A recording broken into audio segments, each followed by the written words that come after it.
Buenos días, amigos y amigas, buenos días a todos. Hoy también hemos venido para poder presentaros un otro tema que se tratará de saber cómo podemos moverse en el espacio. Pero primero de todo, esta lección se enfocará sobre las palabras que podremos utilizar para poder movernos en el espacio y para poder dirigirnos sin problemas. Hoy daremos solo las palabras en fulá y en español, pero también intentaremos de añadir algunas salutaciones que son muy importantes porque en el idioma fulá también valoramos mucho lo que es la salutación, sobre todo por dar el respeto, porque es un idioma que enfoque la salutación y el respeto de otras personas. Las palabras que podemos usar casi todos lo sabemos en español, pero bueno, lo haremos en español y fulá. Y las palabras que daremos hoy son: y eso es adelante, y eso es adelante, y eso es adelante. Bawo, bawo, bawo es detrás. Bawo significa detrás. Selu es gira, gira. Selu es gira. Yahu es como el verbo continuar que podamos utilizar. Por ejemplo, si la persona te está explicando que sigues, continúa hasta el fondo, que la persona puede decirte yahu, hasta yahu, y eso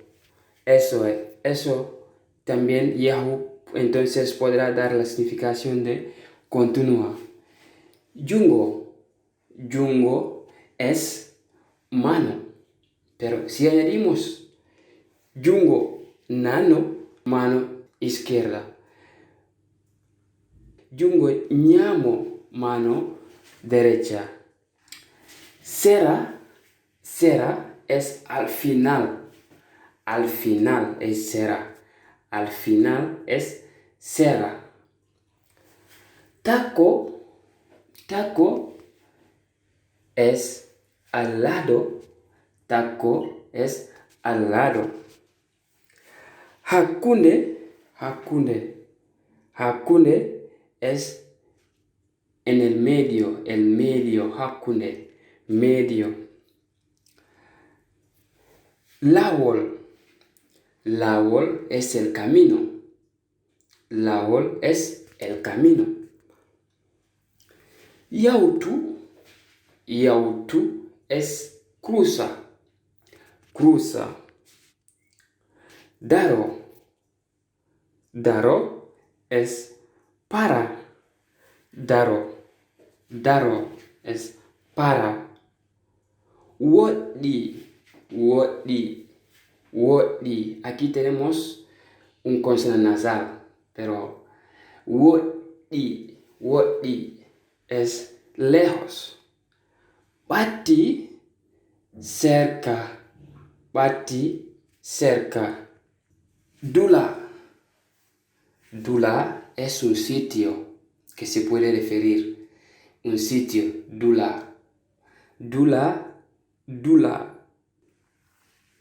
Entonces, la salutación o las salutaciones que podemos hacer, si estás preguntando, yarama puede dar una significación de buenos días, o en una parte dará la significación gracias. El forma respecto también lo utilizamos. Yarama, y la respuesta será yarama. Buenos días y gracias en el mismo tiempo. Pero si me encuentras, por ejemplo, por la primera vez, me puede decir yarama. Este momento te estoy saludando, yarama. Te respondo, yarama. Entonces empezar a comunicarte como quieres o conversarte como quieres o quieres hablar con la persona. La próxima lección haremos como se puede preguntar en el espacio para poder movernos sin problema. Y si sabes algunas palabras que podríamos utilizar, lo puedes marcar en los comentarios. Bueno, gracias a todos y todas para escuchar nuestro video, y si no has suscrito en el canal, te pediremos que te suscribas para no perder las próximas lecciones. Adiós.